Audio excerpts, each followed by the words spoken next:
នៅពេលចូលរួមព្រឹត្តិការណ៍ FIFA World Cup ម្ដងក្រុមជើងប្រជាជាតិនីមួយៗតែងតែមានការរំពឹងទុកខ្ពស់បំផុតក្នុងការសម្រេចគោលដៅណាមួយហើយនៅពេលដែលក្រុមពួកគេមិនអាចធ្វើបានតាមបំណងដែលប៉ងទេនោះអ្នកដែលទទួលខុសត្រូវមុនគេគឺគ្រូបង្វឹកជាស្ដែងក្នុងចំណោម48ក្រុមដែលបានចូលរួម World Cup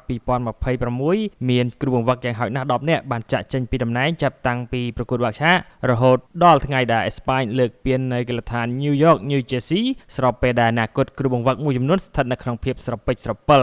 សម្ពាធបានចាប់ផ្ដើមតាំងពីដើមទីនៃវគ្គចែកពូលដោយមានគ្រូបង្វឹកជាច្រើនបានលាលែងពីតំណែងនិងត្រូវបណ្តេញចេញគ្រូបង្វឹកសញ្ជាតិបារាំងលោក Sabri Lamouchi បានក្លាយជាជនរងគ្រោះដំបូងគេដែលត្រូវបានបណ្តេញពីតំណែងក្រោយដឹកនាំក្រុមទុយនីស៊ីចាញ់ស៊ុយអែត 5-1 ក្នុងរយៈពេល5ថ្ងៃក្រោយប្រកួតបាក់ឆា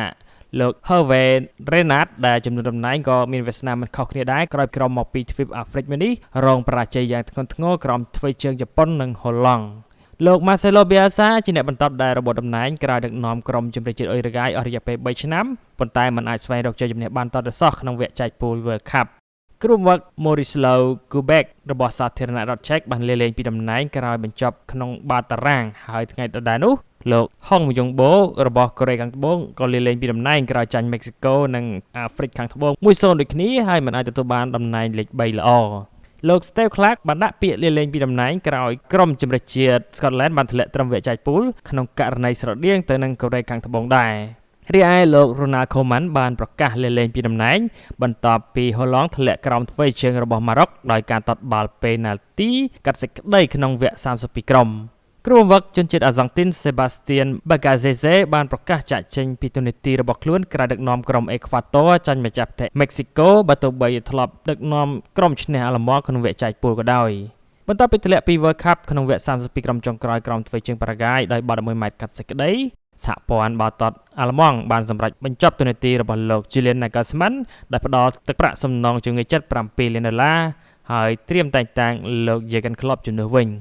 លោក Carlos Queiroz គ្រូបង្គោលក្រុមជម្រើសជាតិហ្គាណាបានផុតកិច្ចសន្យាត្រឹមការធ្លាក់ចេញក្រុមទ្វេជើងកូឡុំប៊ីហើយលោក Pepe Shaw គ្រូបង្វឹកជម្រើសជាតិសេនេហ្គាល់ត្រូវបានបណ្តេញចេញក្រោយចាញ់ Belgique 3-2 ទោះមានឱកាសនៅមុខពីក្រុមមុនក៏ដោយលោក Rudi Garcia ដែលបានដឹកនាំក្រុម Belgique ឡើងដល់វគ្គ8ក្រុមចុងក្រោយបានប្រកាសថាលោកនឹងមិនបន្តកិច្ចសន្យាថ្មីឡើយ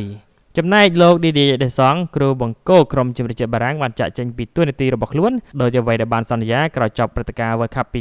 2026ហើយលោក Zlatko Dalic គ្រូជម្រើសជាតិក្រូអាតលោក Roberto Martinez គ្រូបង្គោលក្រុមជម្រើសជាតិប៉ូទុយហ្គាល់និងលោក Javier Aguirre របស់មិចស៊ីកូក៏បានចាក់ចេញពីតំណែងរបស់ខ្លួនផងដែរដោយឡែកអនាគតរបស់លោក Lionel Scaloni ជាមួយអាហ្សង់ទីននៅតែមិនទាន់មានភាពច្បាស់លាស់ខណៈដែលកិច្ចសន្យារបស់លោកនឹងផុតកំណត់នាចុងឆ្នាំនេះចំណែកលោក Vladimir Petkovic គ្រូបង្គោលក្រុមជម្រើសជាតិអាល់ហ្សេរីនៅកាន់តួនាទីរបស់ខ្លួនជាបណ្ឌិតសន្នដើម្បីត្រៀមប្រកួត AFCON 2027ប៉ុន្តែសហព័ន្ធនឹងបង្កើតគណៈកម្មការមួយដើម្បីធ្វើការសម្រេចចិត្តជាផ្លូវការនាពេលក្រោយ